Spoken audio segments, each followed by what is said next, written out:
Wyoming Territory, 1883.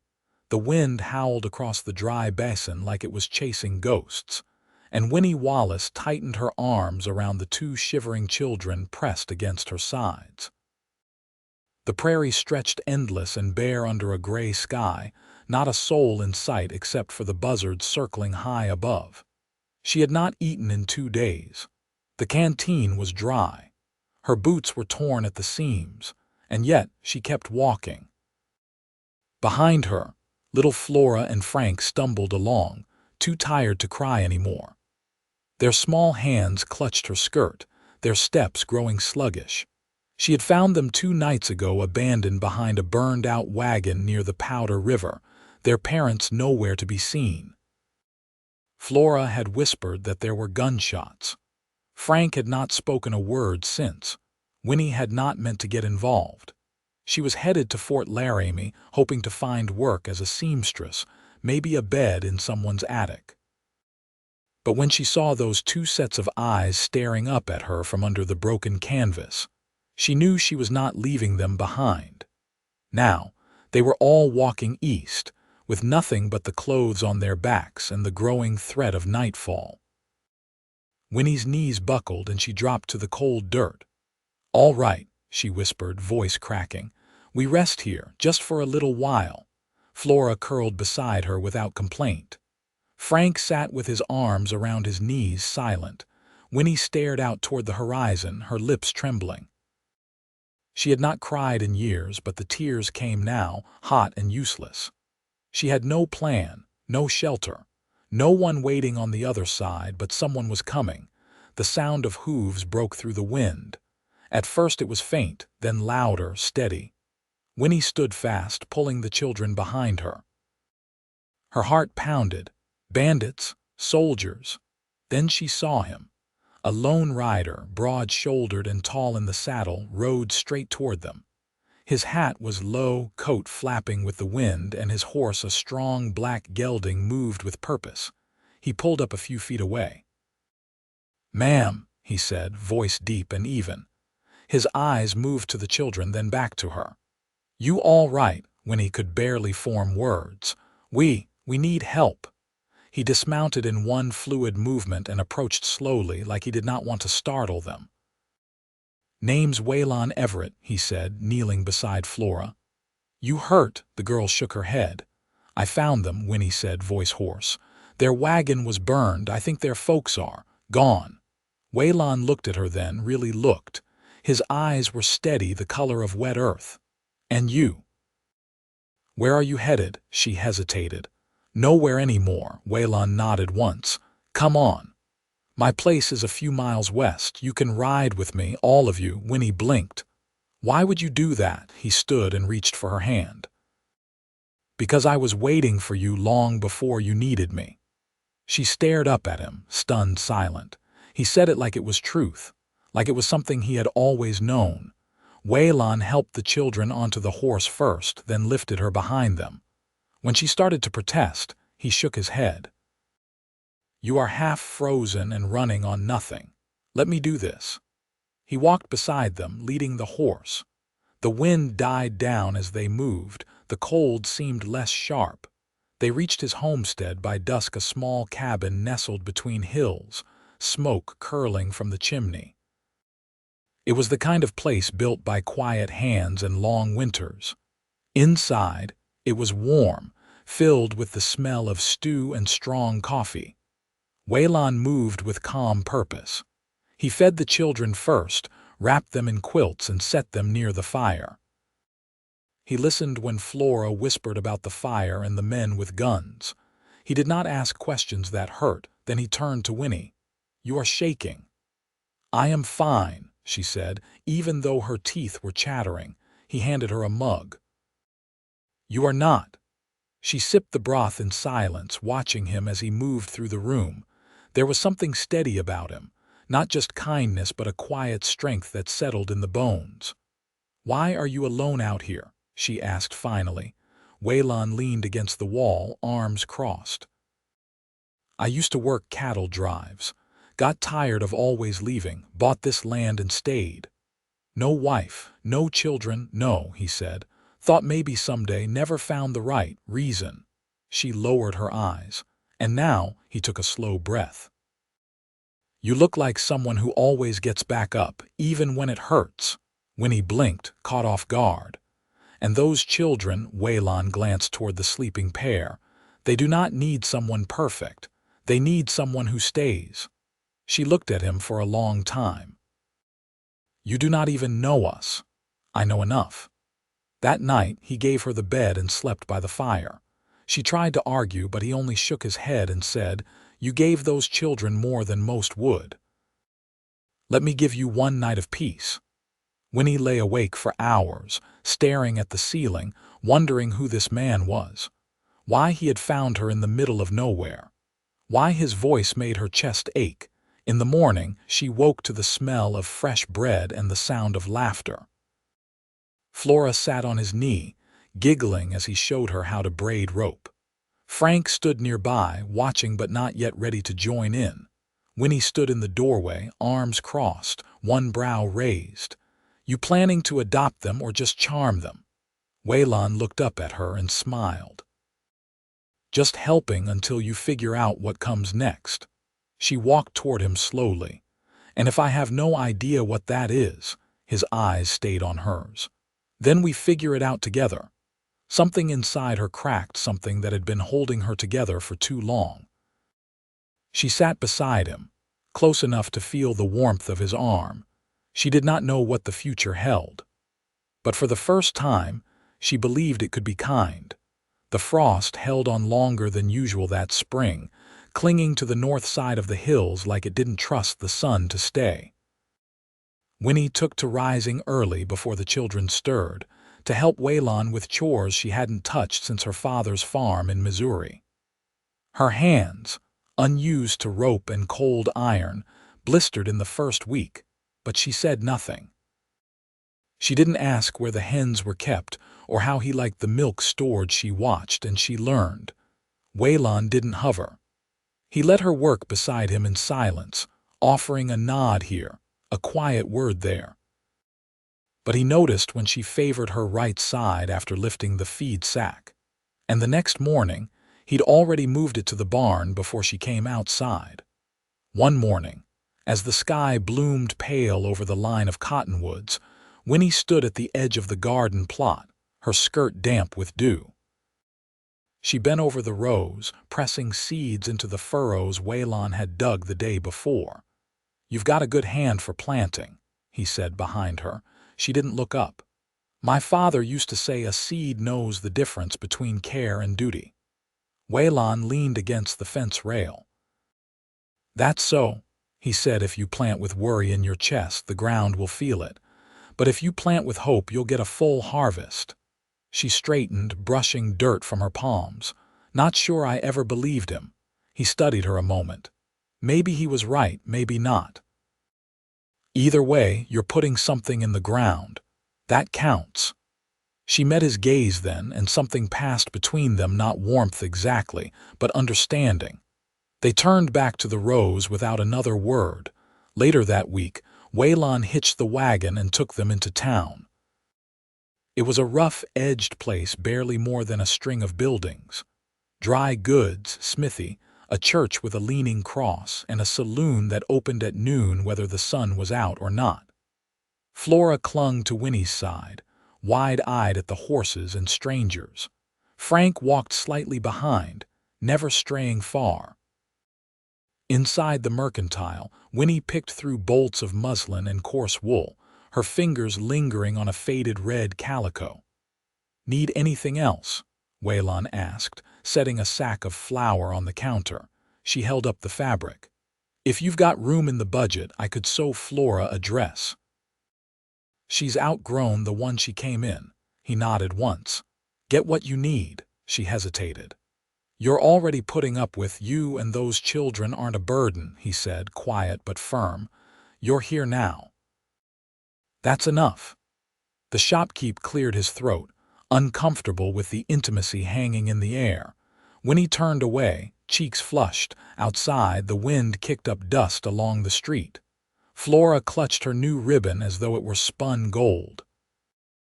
Winnie helped her tie it into her hair before they climbed back into the wagon. Halfway home, a wheel caught on a rut and the wagon lurched. Frank lost his grip and tumbled backward, hitting the dirt hard. Waylon pulled the horses up quick, already off the seat before the dust settled. "I'm fine," Frank muttered, face tight. Waylon crouched beside him. "Let me see." The boy shook his head, but Waylon didn't press. Instead, he offered a hand. Frank stared at it for a long time before taking it. As they rode on, Winnie watched Waylon out of the corner of her eye. He didn't speak unless he had to. He didn't scold or coax. He just made room for them, for their hurt, for their healing. That night, when the children were asleep and the fire had burned down low, Winnie stepped outside. The stars were bright, scattered like spilled salt across the darkness. She wrapped her shawl tighter and leaned against the porch rail. Waylon stood off to the side, sharpening a blade against the whetstone in slow, even strokes. He didn't look up when he spoke. "You ever think about leaving?" She didn't answer right away. "I used to." "All the time." "What changed?" She turned toward him. "You made it feel safe to stop running." Waylon set the knife down and wiped his hands on a cloth. "I've never asked what took you from where you started. Wouldn't change anything if you knew. I don't need to know." His voice was low. "I just want you to stay." She stepped closer then, close enough to see the faint line of an old scar along his jaw, the way his eyes never wavered. She reached out, her fingers brushing his sleeve. "I don't think I've ever had someone wait for me before." Waylon took her hand gently, his thumb tracing the calluses on her palm. "I was waiting for you long before you needed me," he said, voice steady as the land beneath them. "And I'll keep waiting if that's what it takes." She leaned into him then, not desperate, not broken, just tired and willing. His arms came around her without hesitation, solid and sure. And for the first time in years, she let herself rest. By late April, the hills began to green in earnest. Calves bawled across the pasture, and the cottonwoods along the creek pushed out pale green leaves that trembled in the wind. Winnie stood at the kitchen table, sleeves rolled to her elbows, fitting pieces of muslin together for Flora's dress. Her stitches had grown quicker, steadier, and she no longer paused to measure twice. From the window, she could see Waylon splitting fence posts, the rhythm of his work as even as the ticking of the wall clock. Frank sat nearby with a whittling knife, carving careful notches into a scrap of pine. He hadn't taken to speaking much, but he stayed close when Waylon was outside. Flora, meanwhile, had taken to following the hens around the yard and talking to them like they were old friends. Winnie tied off the thread and rubbed the back of her neck. The cabin smelled faintly of fresh bread and ash, the fire low but steady. She moved to the door and stepped out into the soft light. "Fence won't mend itself," Waylon said without looking up. "That why you've been at it since dawn?" she asked, brushing her hands on her skirt. "Better to work while the ground's soft. Frost'll leave holes you can't see till midsummer." She walked to the rail and leaned against it. "You always this patient with things you can't control." He drove a wedge into the post and tapped it silent with the mallet. "Control's never been the aim. Just need things to hold together long enough." Winnie studied his profile. "You talk like someone who's waited for something to break." He set the mallet down and finally faced her. "I've seen enough men patch things too late. Loose wire, weak rafters, or the people they thought would never leave." She stepped down into the grass. "And which were you?" His gaze didn't flinch. "I was the one holding the line, hoping it'd matter." Winnie turned away, eyes scanning the far ridge where the creek cut through stone. "I used to think if I could keep walking, I wouldn't have to feel what I'd left behind, but it catches up. You never said what that was." "I won't," she said, soft but sure. "Not because I don't trust you, but because that part's over and I buried it deep enough, I don't want to dig it up. Waylon nodded once. Then I won't ask. They stood there a while, the wind brushing through the grass, the sound of Frank's knife on wood a steady undertone. Later that evening, after supper, Flora fell asleep curled up against the quilt Winnie had mended last week. Frank stayed by the fire, carving the last of the pine into the shape of a horse. Winnie collected the dishes and carried them to the basin. Waylon joined her, drying each plate as she rinsed. "You don't have to," she said, glancing at him. "I know," he replied. She handed him the last plate and leaned her hip against the table. "You always this quiet when you've got something on your mind." He folded the towel over the rail. "Depends." "On what?" Whether speaking it makes it better or worse. She crossed her arms, watching him. And tonight he met her eyes. "I've been thinking about building another room, something off the north end, give the children their own space." Her breath caught. "That's a lot of work." "I've done more for less," he said. "And they're not leaving any time soon, are they?" "No," she said quietly. "They're not." He stepped closer, his hands rough and steady as he reached for hers. "Winnie," he said, voice low, "I don't want to build that room unless you're going to be the one saying where the windows go." She looked down at their joined hands, then back up at him. "You really mean that?" "I don't say things twice unless I have to." She studied him, the lines at the corners of his eyes, the quiet certainty in his stance. Then she stepped forward, folding herself into his arms, her cheek against the flannel of his shirt.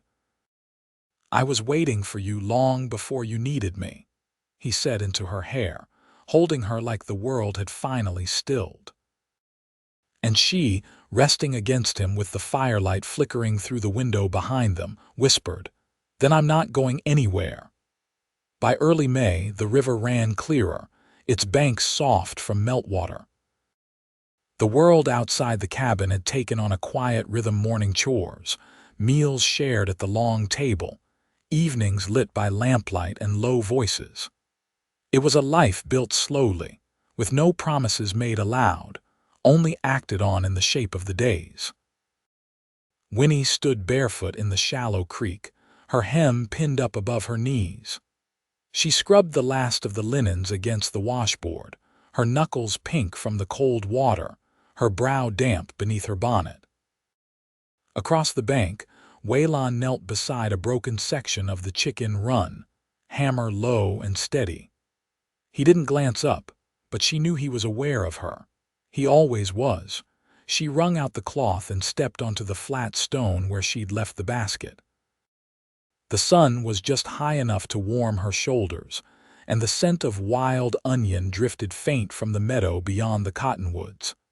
Behind her, the creek shifted, and she turned to find Frank watching from under the low branches. He didn't speak, only held out the tin pail she'd forgotten by the cabin. "You came all this way just to bring that?" she asked, drying her hands on her apron. He nodded, then looked down at his boots. She crouched in front of him.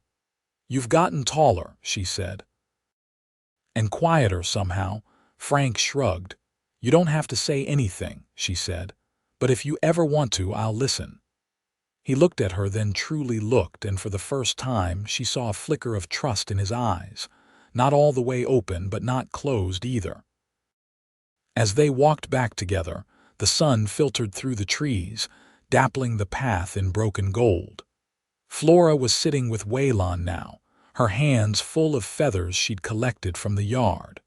She held one up to the light and declared it a hawk's. "Wrong shape," Waylon said, brushing sawdust from his hands. "That's a hen's. It's prettier than a hen's. That don't make it a hawk's." Winnie smiled as she passed through, setting the clean laundry near the porch rail. "I was thinking," Waylon said, rising to his feet. "There's a grove east of the ridge. Birch trees, tall and close. I was planning to haul some of the downed ones back for the roofline, but there's space cleared enough for a picnic." Winnie blinked. "A picnic? Figured it'd be good for the children," he said. "And maybe for you too." She turned back toward the cabin. "I'll pack what I can." They rode out after midday, Flora nestled beside Winnie on the wagon seat, Frank in back with a wool blanket and a loaf of bread wrapped in oilcloth. Waylon guided the team along the narrow trail, the wheels bumping over tree roots and sunken stones. The air smelled of pine and unfurling green. The grove was quiet, save for birdsong and the rustle of leaves high overhead. Waylon tied off the horses while Winnie spread the cloth across a patch of grass. Flora chased butterflies until she lost interest and lay down with her arms behind her head. Frank wandered off with a stick trailing lines in the dirt. Winnie poured water into tin cups and passed Waylon a slice of bread. "You've been here before," she said. He nodded. "Used to come when it got too loud in my head." "You still do." He broke off a piece of crust and handed it to her. "Not lately." They sat in silence for a while, the kind that didn't press. "You never asked me to stay," she said finally. "I didn't think I had to," he said. She picked at the edge of the cloth, watching her fingers. "You didn't." Waylon turned toward her, elbows resting on his knees. "There's a room in that house that doesn't exist yet. It'll take time to build and more timber than I've got cut, but I meant it when I said I'd do it." "I want to name it," she said. He smiled, slow and certain. "Then you'll have to be there when it's done." "I will." Waylon stood and offered her his hand. "Come here." She took it, rising slowly, her eyes never leaving his. He pulled her close, one arm around her waist, the other resting lightly at her back. The wind whispered through the trees and the light shifted between the leaves. "I was waiting for you long before you needed me," he said, his voice low and clear. Winnie laid her head against his chest, her breath easing in a way it hadn't in years. "Then let's stop waiting." His arms tightened around her, and for a long time they stood still in the hush of the grove, wrapped in something deeper than the moment, something that had been growing between them since the first step she'd taken toward him on that empty road. When they returned home that evening, the sky brushed pink along the horizon, and the fields lay quiet under the coming night. Flora fell asleep before her boots were off. Frank didn't speak, but he watched as Waylon carried her inside and tucked the quilt around her.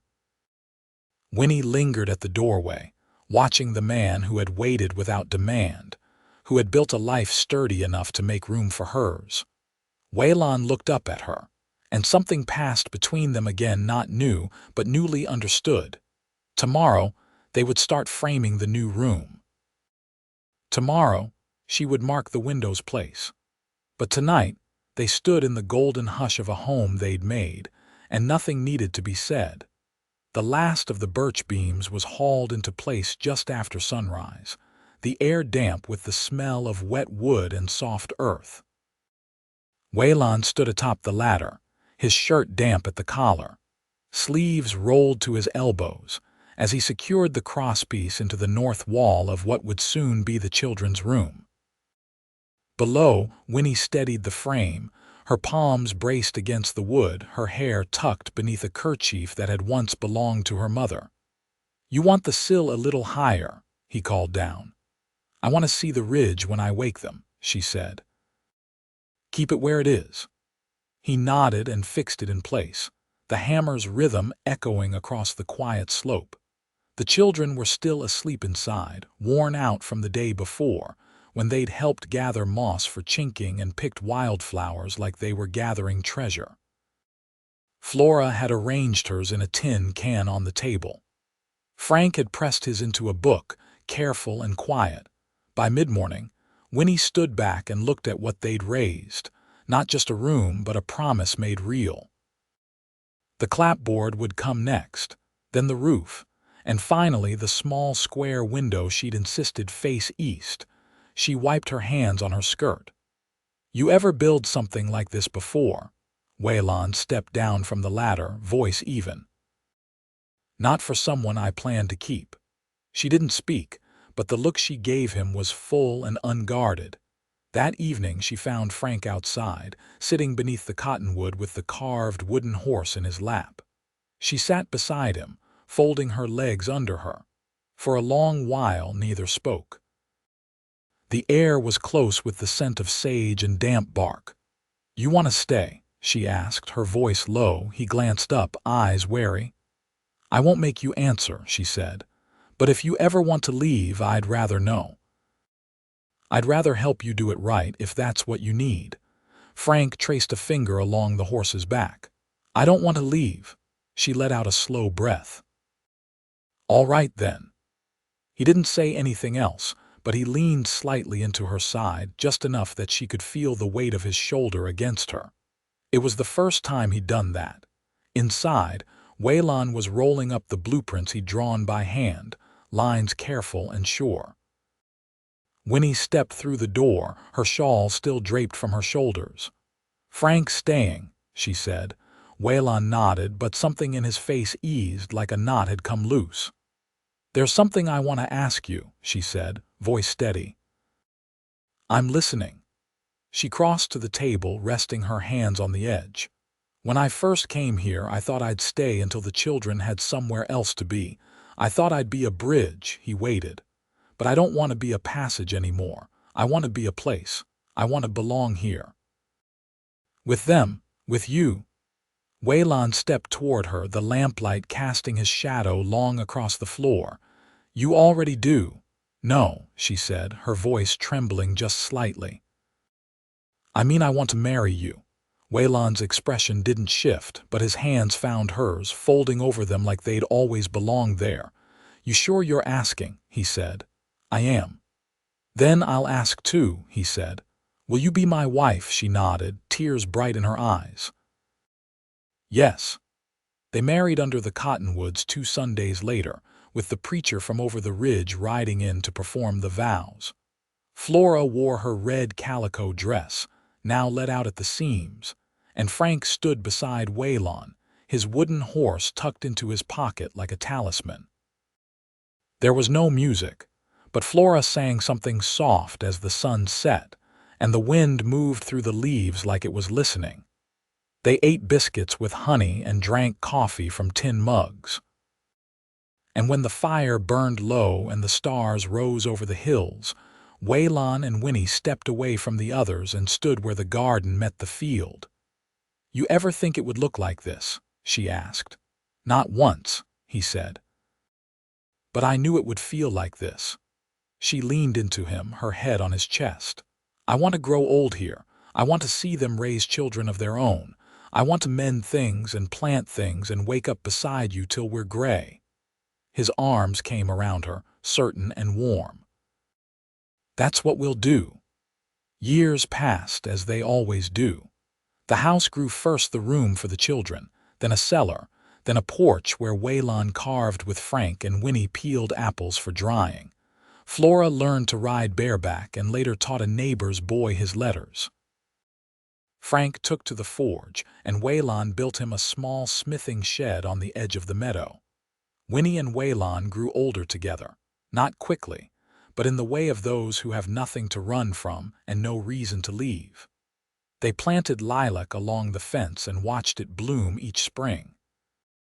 They watched the children grow into their own strength, shaped by quiet steadiness and hard-won love. And every morning before the sun crested the ridge, Winnie stood at that east-facing window, her fingers curled around a warm mug, listening for the sound of Waylon's boots on the porch. She never waited long.